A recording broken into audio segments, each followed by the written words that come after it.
चौथा प्रश्न, मैं बड़ी उलझन में हूं। 30 अक्टूबर को मेरी प्यारी छोटी बहन ज्योति का देहांत हो गया। मैं बहुत दुख और परेशानी महसूस कर रहा हूं। ध्यान तथा प्रवचन सुनने से थोड़ी सी शांति की अनुभूति होती है, परंतु इतने सालों से प्रेम एवं ममत्व होने के कारण रोम रोम में उसकी याद सताती। ऐसे संयोग में मुझे क्या करना चाहिए? आप कृपया कुछ मार्गदर्शन देने की अनुकंपा करें। कबीर,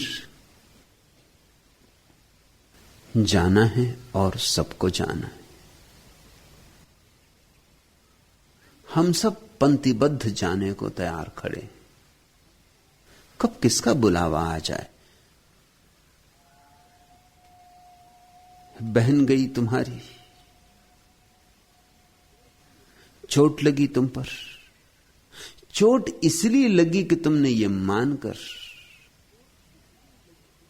जिंदगी चलाई थी कि बहन कभी जाएगी नहीं। बहन के जाने से चोट नहीं लगी, तुम्हारी मान्यता भ्रांत थी।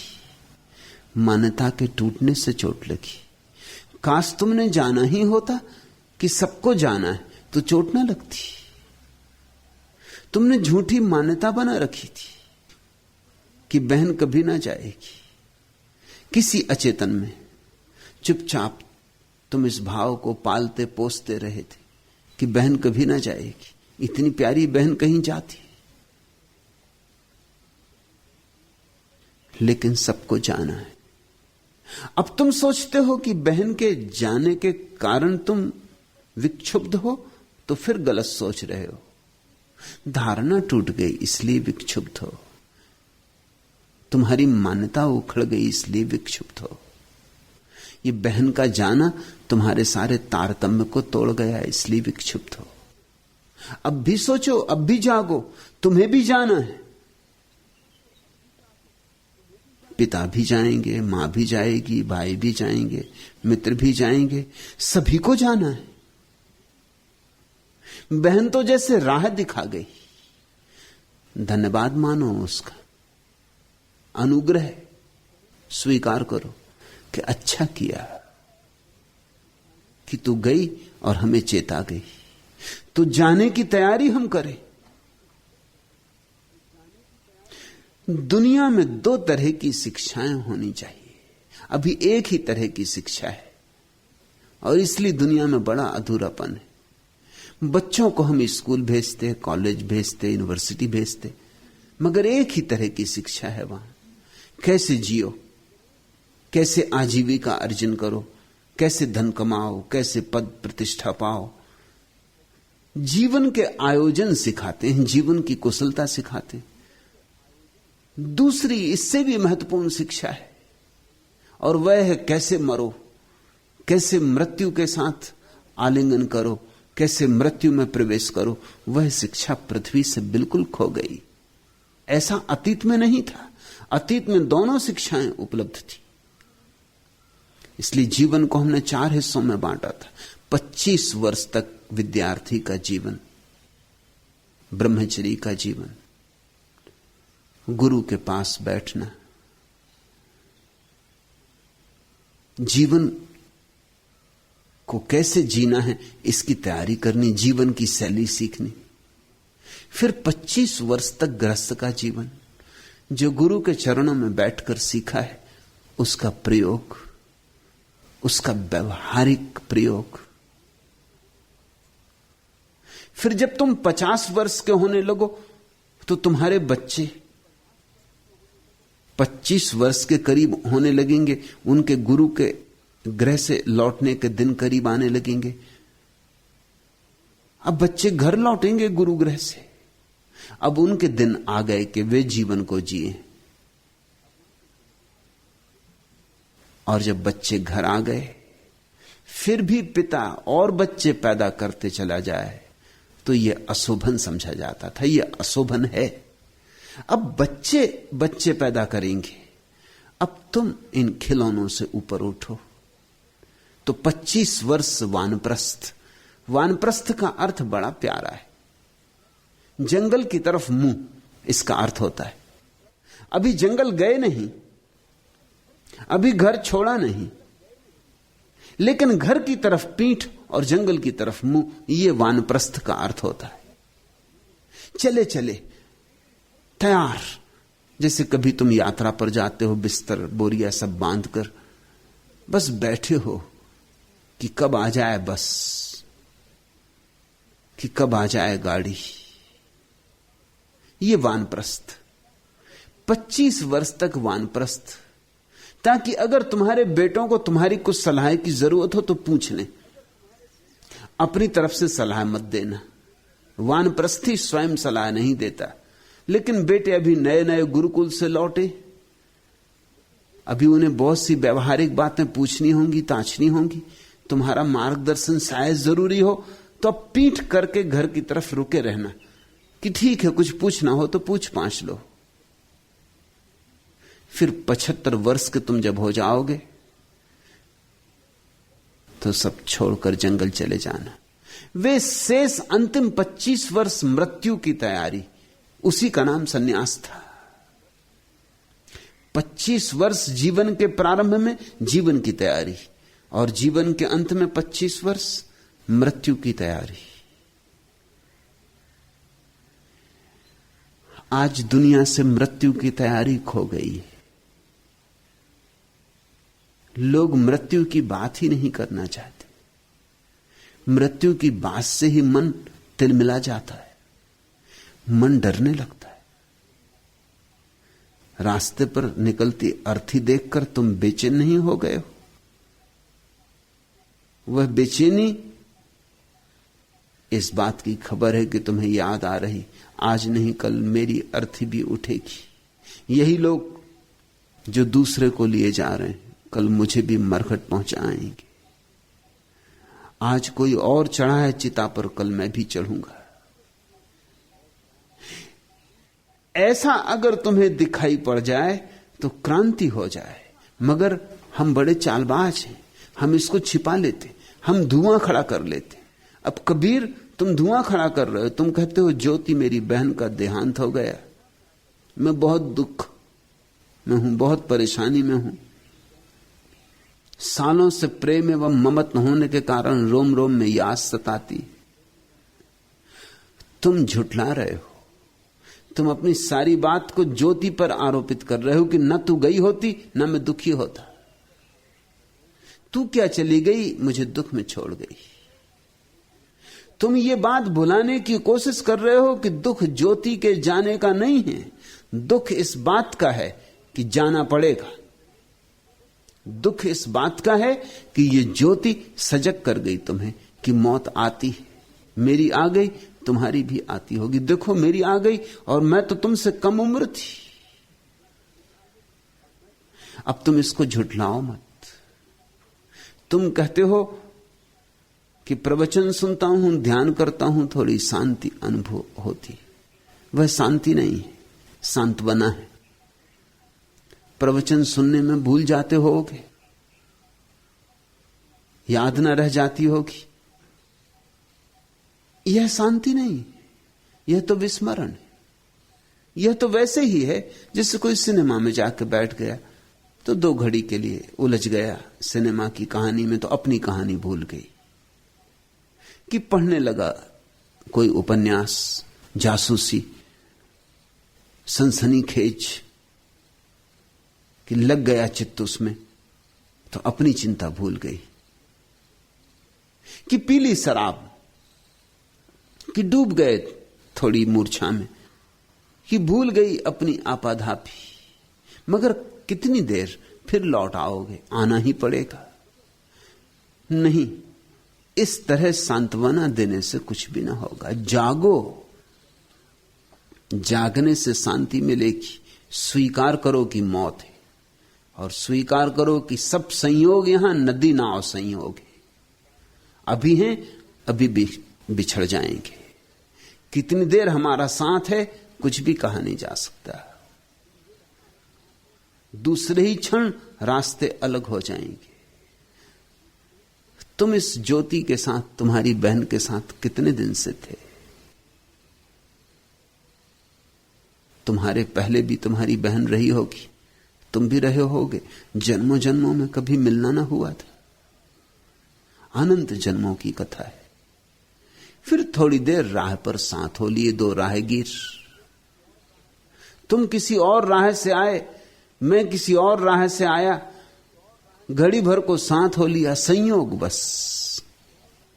फिर मेरी राह अलग हो गई, तुम्हारी राह अलग हो गई। न तो कभी पहले साथ थी, न शायद अब दोबारा कभी मिलना हो।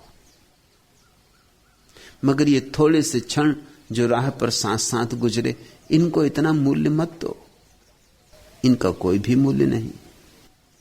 स्मरण रखो, नदी नाव संयोग। स्मरण रखो, जैसे वृक्ष पर एक ही रात बहुत से पक्षियों ने बसेरा ले लिया, सुबह हुई उड़ गए। स्मरण रखो कि रात सराय में रुके, सुबह हुई विदा हो गए। रात थे साथ तो परिचय भी बनाए, अपरिचितों के साथ बैठकर ताश भी खेले, शतरंज भी फैलाई, गपशप भी की।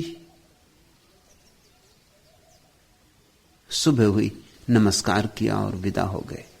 बस इससे ज्यादा मूल्य इस जीवन के संबंधों का नहीं। लेकिन चोट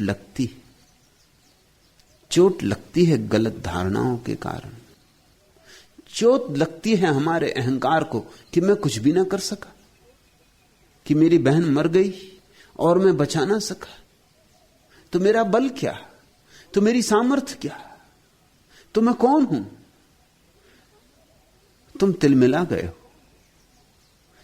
चाहता हूं पुष्प यह गुलदान का मेरे न मुरझाए कभी, देता रहे सौरभ सदा अक्षुण इसका रूप हो। पर यह कहां संभव कि जो है आज वह कल को कहां। उत्पत्ति यदि अवसान निश्चित, आदि है तो अंत भी है। यह व्यवस्था जो हमारा हो उसे हम रख न पाए। सामने अवसान हो प्रिय वस्तु का, हम विवश दर्शक रहे आए। नियम शाश्वत आदि के अवसान के, अपवाद निश्चय ही असंभव। सूल सा यह ज्ञान चुभता मर्म में, मन विकल होता। प्राप्तियां उपलब्धियां क्या दीन मानव की, कि जो अवसान क्रम से आदि क्रम से हार जाता, काल के रथ को न पल भर रोक पाता। क्या अहम मेरा कि जिसकी तुष्टि मैं ही न कर पाता। अड़चन वहां है, कठिनाई वहां है, तुम्हारी ही नहीं कबीर, सभी की, प्रत्येक की। प्राप्तियां उपलब्धियां क्या दीन मानव की, कि जो अवसान क्रम से आदि क्रम से हार जाता, काल के रथ को न पल भर रोक पाता। इतने हम असहाय, इतने हम निर्बल। मगर हमारी अकड़ है गहरी। जब तक सब ठीक चलता है तब तक तो अकड़ बनी रहती, जब चीजें बिखरती हैं तो अड़चन आती। इसको तुम सौभाग्य बनाओ। यह जो घड़ी घटी, इसे रो रो कर भुलाने की चेष्टा ना करो। समय घाव भर देता है, इसके पहले कि घाव भर जाए जागो।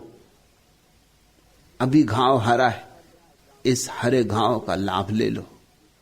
समझो कि जो हुआ वही होना है। देर अबेर की बात है। एक सुबह बुद्ध एक गांव में आए। उस गांव में एक विधवा स्त्री का इकलौता बेटा मर गया। वही उसका सहारा, वही उसकी आंख का तारा, वही सब कुछ था। पति तो चल बसा था, इसी बेटे के सहारे जी रही थी। उसकी पीड़ा तुम समझो। पागल हो गई। बेटे की लाश को लेकर गांव में घूमने लगी, वैद्यों के, चिकित्सकों के द्वार द्वार, तांत्रिकों मांत्रिकों के द्वार द्वार। मगर कौन जगाए उसे? सब तंत्र, सब मंत्र, सब ज्योतिष, सब वैद्य, सब चिकित्सक मृत्यु के सामने असहाय। किसी ने कहा, पागल औरत, अब इस लाश को ढोने रखने से कुछ भी लाभ नहीं, अब तो व्यर्थ ही दीवानी हो रही। जो हुआ हुआ, मृत्यु तो हो गई। अब तो कोई चमत्कार ही हो तो ये बच सकता है। उस स्त्री को तो जैसे डूबते को तिनके का सहारा। उसने कहा, चमत्कार? क्या कोई चमत्कार हो सकता है? उस आदमी ने यह सोच के कहा भी ना था। उसने तो यूं ही बात में ही बात कह दी थी, बात में बात निकल गई थी। कह दिया था कि कोई चमत्कार हो तो ही बच सकता है, चमत्कार कहीं होते। मगर स्त्री पीछे पड़ गई उसके कि चमत्कार हो सकता है तो बोलो कहां, कैसे? पिंड छुड़ाने को उसने कहा, गांव में गौतम बुद्ध का आगमन हुआ है, तू उनके पास जा। वे तो भगवान है, वे तो परम ज्ञान को उपलब्ध हैं, उनके चरणों में ही रख दे इस लाश को। अगर चमत्कार हो सकता है तो वहीं हो सकता है, और कहीं भी नहीं। भागी स्त्री जाके लाश को बुद्ध के चरणों में रख दी।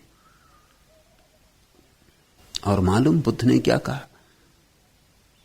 बुद्ध ने कहा, ठीक, तो तू चाहती है कि तेरा बेटा वापस जिंदा हो जाए?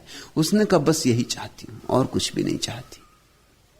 इतना ही कर दो, अनुकंपा करो, मुझ दीन पर दया करो। बुद्ध ने कहा, होगा, जरूर होगा, लेकिन कुछ शर्तें पूरी करनी होंगी। तू जा गांव में और किसी भी घर से मेथी के थोड़े से दाने मांग ला। वह गांव तो मेथी की ही खेती करता था। उस स्त्री ने कहा, यह भी कोई शर्त हुई? सारा गांव मेथी ही मेथी से भरा है, यही तो हमारी खेती। अभी ले आती हूं। बुद्ध ने कहा, लेकिन ख्याल रख, उसके पीछे एक शर्त और है। मेथी उस घर से लाना जिसके घर में कभी कोई मृत्यु ना घटी हो, तो चमत्कार हो जाएगा। बस मेथी के 4 दाने काम कर जाएंगे। वो भागी स्त्री, पागलपन में आदमी तो कुछ भी भरोसा कर लेता है। होश में ना हो तो गणित बिठाने का समय भी कहां पाता है। और फिर मन जब मानना ही चाहता हो तो सब तर्कों के विपरीत मान लेता है। छोटी सी बात थी, साफ हो गई थी बात वहीं कि ऐसा कौन सा घर होगा जहां मृत्यु ना हुई हो। लेकिन कौन जाने, आशाएं बड़े सपनों में डूब जाती। वो भागी, एक एक द्वार खटखटाया। लोगों ने कहा कि जितनी मेथी चाहिए ले जा, बोरे से बोरे भरवा दें, गाड़ियों से गाड़ियां भरवा दें। मेथी ही मेथी, गांव मेथी की ही खेती करता है। तेरे घर भी मेथी है, तू क्यों दूसरे घरों में मांगती फिरती? उसने कहा, लेकिन ऐसे घर की मेथी चाहिए जिसके घर कोई मरा ना हो। सांझ होते होते बात साफ हो गई कि गांव में एक भी घर ऐसा नहीं है जहां कोई मरा ना हो। और ये बात साफ होते होते कुछ और भी साफ हो गया। जब वह लौटी सांझ, बुद्ध ने कहा, तू ले आई मेथी के 4 दाने? वह स्त्री हंसने लगी। वह बुद्ध के चरणों पर गिर पड़ी। उसने कहा, मुझे दीक्षा दो, इसके पहले कि मेरी मौत आए मैं कुछ कर लूं, मैं जीवन का कुछ अर्थ जान लूं, मैं जीवन का अभिप्राय पहचान लूं। बेटा तो गया, मेरा जाना भी ज्यादा दूर नहीं। और आपने ठीक ही किया कि मुझे भेज दिया गांव की यात्रा पर। एक एक घर में पूछ के मुझे पता चल गया कि मृत्यु तो सुनिश्चित है, सभी घर में हुई है, सभी घरों में होती रहेगी।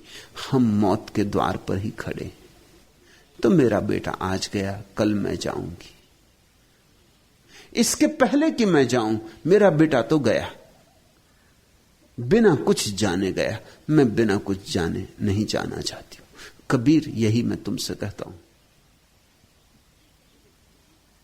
मौत तो होती ही है।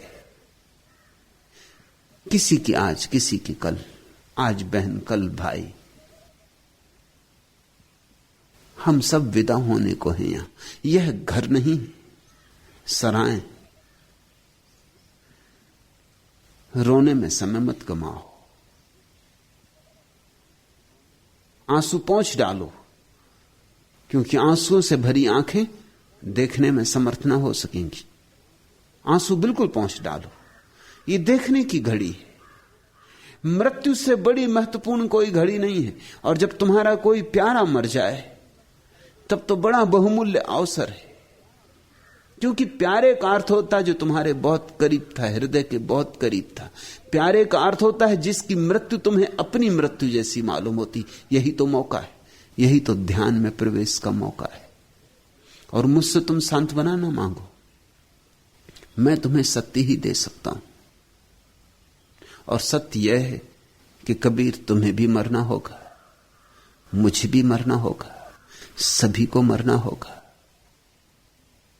मरने के पहले लेकिन एक उपाय है।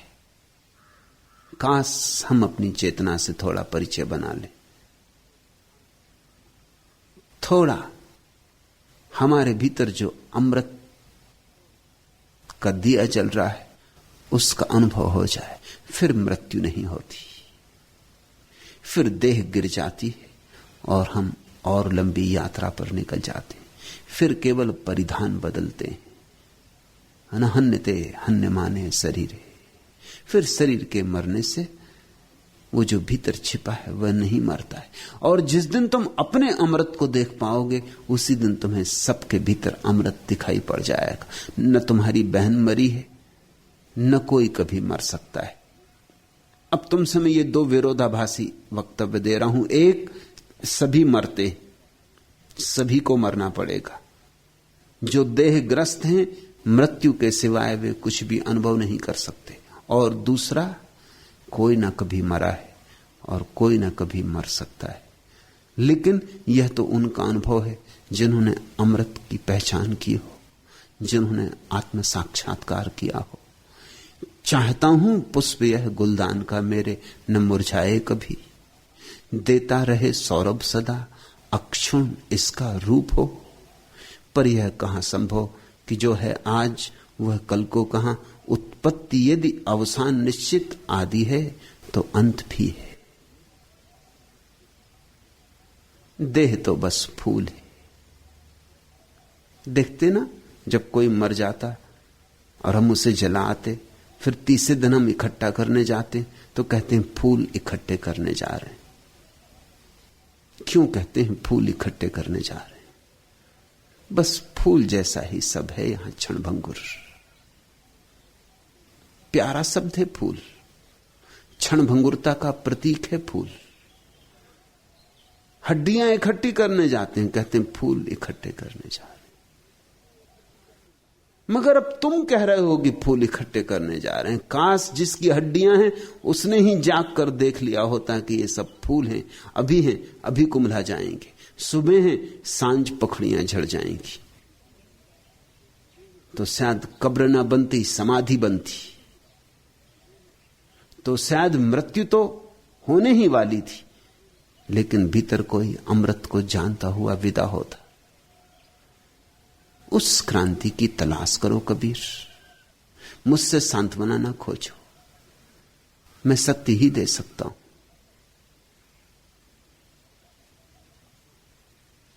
यह व्यवस्था जो हमारा हो उसे हम रख न पाए। सामने अवसान हो प्रिय वस्तु का, हम विवश दर्शक रहे आए। मैं तुम्हारी पीड़ा समझता हूं। अपनों को भी नहीं बचा पाते, अपने को ही नहीं बचा पाएंगे। नियम शाश्वत आदि के अवसान के अपवाद निश्चय ही असंभव। सूल सा यह ज्ञान चुभता मर्म में, मन विकल होता। मैं तुम्हारा दुख समझता, तुम्हारी पीड़ा समझता, तुम्हारे मन की विकलता समझता, लेकिन यह सब स्वाभाविक है। जागो। मृत्यु के क्षण से, प्रियजन की मृत्यु के क्षण से जागने का और कोई शुभ अवसर नहीं। लेकिन हम जागते नहीं, हम नए नए सपनों में खो जाते। एक मित्र कुछ दिन पहले आए, पत्नी उनकी चल बसी।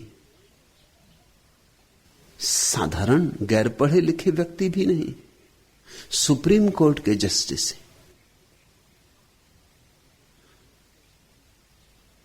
मगर जहां तक मनुष्य के आंतरिक अज्ञान का संबंध है, कुछ भेद नहीं होता।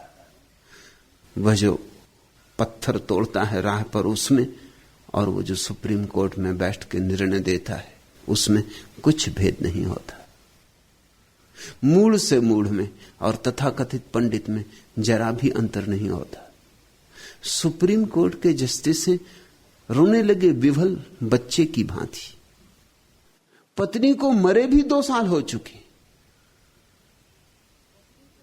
मगर है कि पीड़ा नहीं जाती।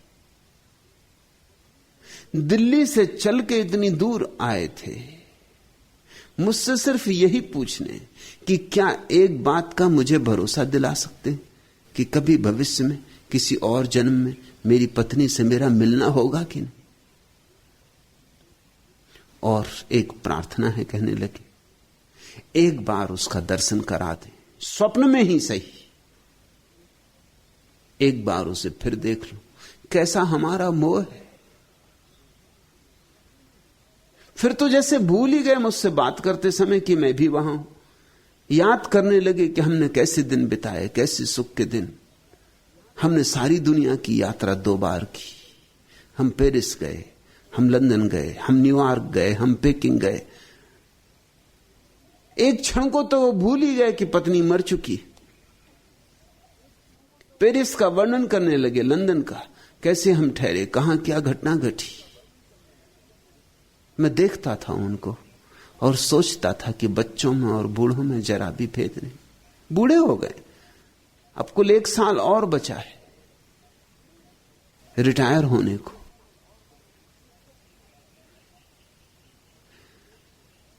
ये सब हमारे मन की जालसाजियां हैं।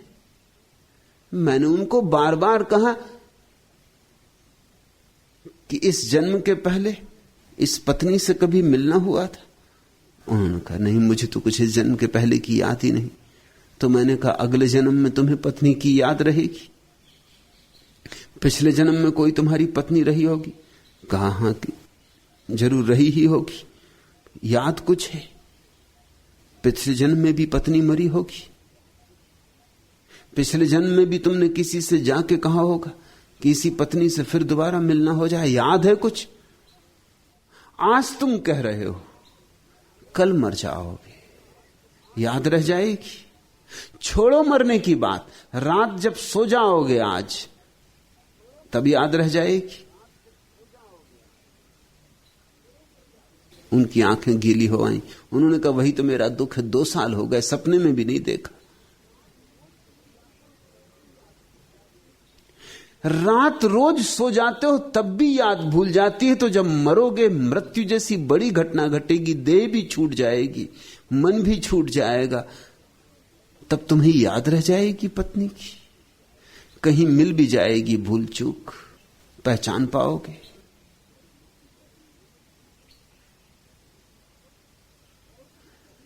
क्यों व्यर्थ की बातों में पड़े हो? और कुछ कमी थी इस जन्म के पहले जब ये पत्नी तुम्हारी पत्नी ना थी? कभी कमी थी कुछ? आगे भी कुछ कमी होगी। और ये पत्नी भी मिल गई थी, ये भी संयोगिक ही था। कहने लगे आपको कैसे पता चला संयोगिक? कि मुझे आपकी कथा का कुछ पता नहीं है, मगर सभी संयोगिक है। मैंने उन्हें एक यहूदी लेखक की कहानी बताई, उसके जीवन की घटना है। वह एक स्टेशन पर उतरा, चारों तरफ देखा, कुली नहीं था, सामान ज्यादा था। उसके पास ही एक और स्त्री उतरी थी बगल के डब्बे से, उसके पास बिल्कुल सामान न था। भली महिला, उसने कहा कि आप चिंतातुर दिखते हैं, कुली कोई दिखाई पड़ता नहीं, रात सर्द है, बर्फ पड़ रही है, लाइए कुछ सामान मैं आपका बटा लूं, जो भी बन सके। तो कुछ 2 झोले उसने भी ले लिए। दोनों चले स्टेशन की तरफ। अब जिसने झोले लिए थे उससे बात भी होने लगी। बाहर आए, पहचान हो गई, तब तक बातचीत भी हुई, मित्रों की बात चली, कहां से आई, क्या हुआ।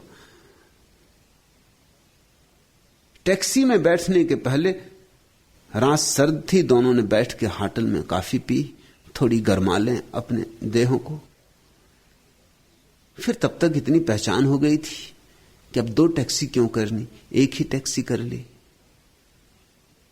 फिर पहचान बढ़ती चली गई। टैक्सी में कोई घंटे भर की यात्रा थी, दोनों पास बैठे रहे, और भी मैत्री घनी हो गई। फिर होटल में सोचा कि अब 2 कमरे क्यों ले, एक ही ले लें। फिर ऐसे विवाह हुआ। उस लेखक ने लिखा है, ऐसे मेरे पिता और मेरी मां का मिलना हुआ। संयोग की ही बात थी कि उस दिन कोई कुली नहीं था।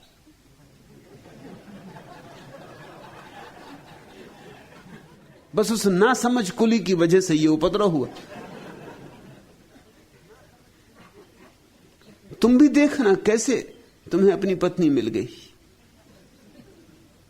एक ही स्कूल में पढ़ते थे कि बस्ता टांगे एक ही स्कूल की तरफ रोज रोज जाते थे, कि संयोग की बात वह भी पड़ोस में रहती थी। हमारी दौड़ ही कितनी, अब थोड़ी कार वगैरह युवकों के पास हो गई, थोड़ी दौड़ ज्यादा है, दूसरे मोहल्ले तक चले जाते, नहीं तो मोहल्ले में ही होने वाली थी। संयोगिक है सब मिलना। वे तो बड़े हैरान हुए, उन्होंने कहा आप कहते क्या? बात सच है, मेरा मिलना उसका संयोगिक ही था। हम ऐसे ही एक कॉन्फ्रेंस में मिले थे और फिर बात बन गई कि बात बिगड़ गई, एक ही है मतलब। अब रो रहे हैं, अब सोच रहे हैं आगे फिर मिलना इसी से हो जाए, और अब सोच रहे हैं काश वो होती तो कैसा अच्छा होता। जो न गल जाती हिमानी विरह दिनकर की कला से, आज इस ज्वाला तरीके हिम जड़े पतवार होते। हास और सुख से भरे आनंद का व्यापार करने, प्राण जलनिध में प्रणय के पोत चलते पार होते। पलक के प्यासे चषक में भर मिलन की माधवी को, स्निग्ध चंद्रा सौ पिए से नयन ये रत्नार होते। अंगुलियां जो उलझ जाती नीलमल के कौन पहने, बंक बरुणी के कसे मुखरित सुरीले तार होते। सिहर कर अंबर उतरता अंक में भरती उन्हें जो, तो सजेली मोतियों के कंठ में विधुहार होते। छाए हिमकर चांदनी का तान तारा जटित आतप, आज इस ज्वाला भरी के मान और मनुहार होते। और फिर कल्पनाएं कि ऐसा होता, कि ऐसा होता, कि ऐसा होता।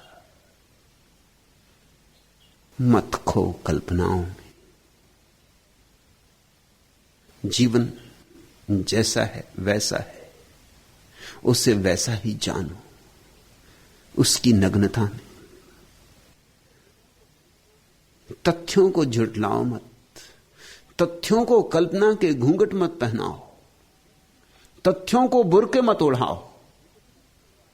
मृत्यु है, इसे तुम कितना ही श्रृंगार करो और कितना ही सजाओ, तुम झुठला ना सकोगे।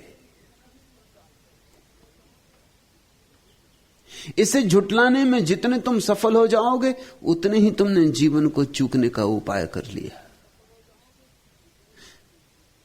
कबीर, धन्यवाद करो अपनी बहन का, ज्योति का। गई, अंधेरा छोड़ गई पीछे ज्योति। अब इस अंधेरे में अपनी ज्योति की तलाश करो। वही ज्योति भीतर जलेगी तो ही शांति, तो ही सत्य, तो ही मुक्ति।